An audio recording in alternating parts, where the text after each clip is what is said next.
Welcome to today's Explainer. Today, we're looking at an absolute masterclass in human resilience. We're going to unpack the actual mechanics of how people and organizations overcome monumental obstacles. Because, whether you're facing a personal roadblock, trying to navigate a really complex social hierarchy, or steering a business through a global crisis, resilience isn't just about, toughing it out. It's a highly specific set of tools, mindsets, and strategies. I am incredibly excited to share this with you, so let's get right into it. Here's our roadmap for this explainer. First, we'll look at the power of optimism. Second, navigating social strata. Third, business resilience in crisis.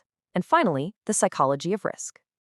Okay, let's dive into this first one, the power of optimism. Have you ever felt like your current situation is just a total dead end?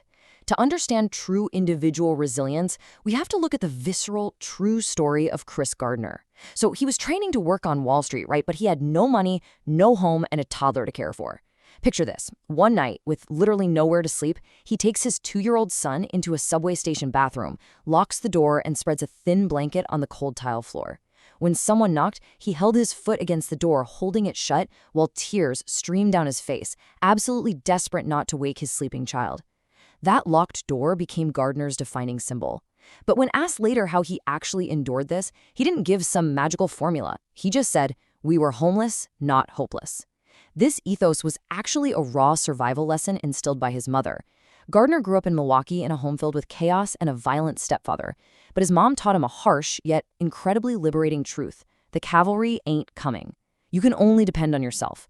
He realized that waiting for perfect conditions or, waiting to be rescued, it's a trap. Let's quickly walk through his timeline to put this into perspective. He was a medical equipment salesman making barely $8,000 a year, struggling just to put food on the table.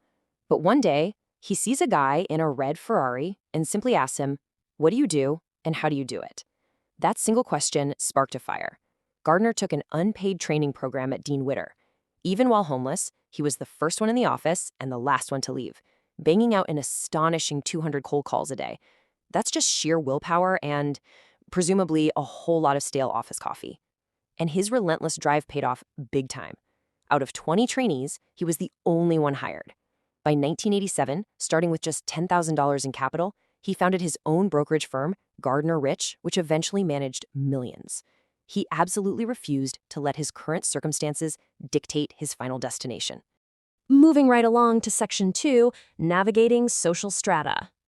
Now, what's really interesting about this slide is how it bridges that individual survival to the reality of navigating completely unequal playing fields. Because let's face it, we don't all start on an equal footing.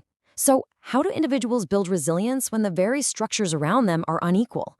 Well, we turn to the sociolinguistic research around Pierre Bourdieu's concept of linguistic capital. Bourdieu figured out that language isn't just a neutral way to communicate, it's actually a symbolic asset. In urban, multilingual communities, different languages and dialects are unequally valued. If you possess mastery of socially prestigious forms, like the standardized language of academia or the corporate world, you gain immediate institutional advantage. Language literally becomes a form of social currency that directly impacts your education, your employment, and your upward mobility. And this brings us to a really fascinating resilience mechanism, code switching. That's when you alternate between languages or dialects depending on your environment. But check out the stark contrast in how it operates across different classes. For the upper class, code switching might be a flex, a display of elite multilingualism or cultural sophistication. But for the lower class, code switching is not just about translation. It's a vital strategy for institutional survival.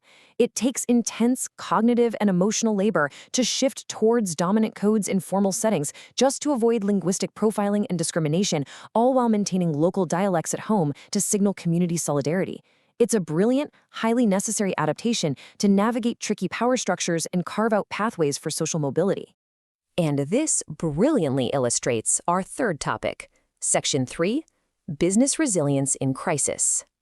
Just as marginalized individuals adapt their language to survive rigid social structures, small businesses have to adapt their operational models to survive sudden, catastrophic crises. Let's ground ourselves visually here in Salong Village, Bali. During the COVID-19 pandemic, traditional markets completely shut down overnight. We're looking at the world of Noman Dharma, who's run the Ostika weaving business since 1994. And he relies on a vast network of housewives who weave endek fabric for side income. When the pandemic hit, conventional sales just vanished. But they survived. How? Through what researchers call a culture of informality and social embeddedness. Because their entire business ecosystem was so deeply rooted in the local community, the weavers stuck by him. That social cohesion provided the absolute vital support they needed to withstand such a massive external shock. This incredible survival is driven by a concept called bricolage. Basically, it means bringing out innovation from highly limited resources. It's like making a masterpiece of a meal using only whatever random ingredients are left in your pantry. These micro, small, and medium enterprises didn't have massive corporate cash reserves to weather the storm, right? Instead, they relied on imagination, tight community ties, and a really fluid, informal decision-making chain. They didn't need to schedule a 3-week formal boardroom committee meeting just to decide how to pivot. They simply adapted on the fly. And that rapid adaptation looked exactly like this. Dharma's business, along with thousands of others like it, initiated a massive digital pivot. Even traditional, highly conventional household-based crafts suddenly activated Instagram and Facebook. They used WhatsApp to chat with buyers directly, they jumped onto marketplace apps like Tokopedia, and leveraged ride-hailing platforms like Gojek to manage all their logistics. They didn't wait around for the cavalry to come save them.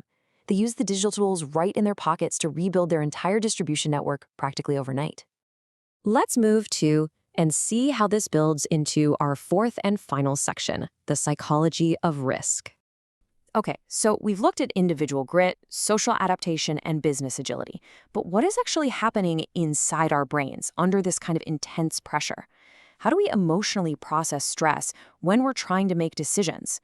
Well, a really fascinating study by Jeremy Yip and Stefan Cote over at Wharton explored exactly this. They brought students in and gave them a highly stressful task. You have exactly 1 minute to prepare a speech, and you are going to be filmed. Talk about pressure. Then they offered them a completely unrelated choice. Take a guaranteed $1 or take a 1 in 10 gamble to win $10.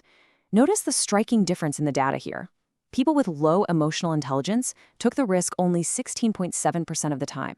The anxiety from that speech task completely spilled over and made them totally risk-averse.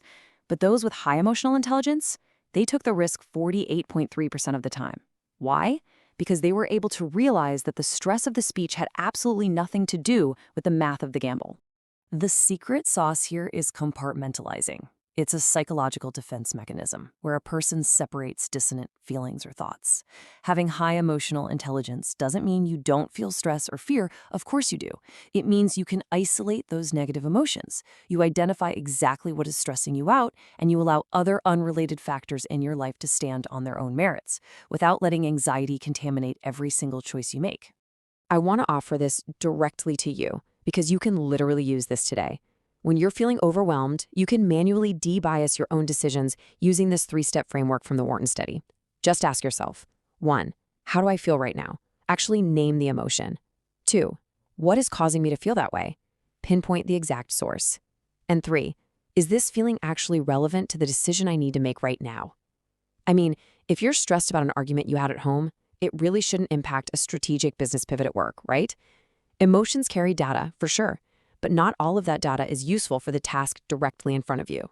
So we've traveled from a freezing cold subway bathroom floor in San Francisco, through the linguistic battlegrounds of urban institutions, to the digitally connected weaving looms of Bali, and all the way to the behavioral science labs of Wharton. Resilience is not magic. It's optimism, it's strategic adaptation, community bricolage, and emotional compartmentalization. So I want to leave you with this final provocative question to chew on.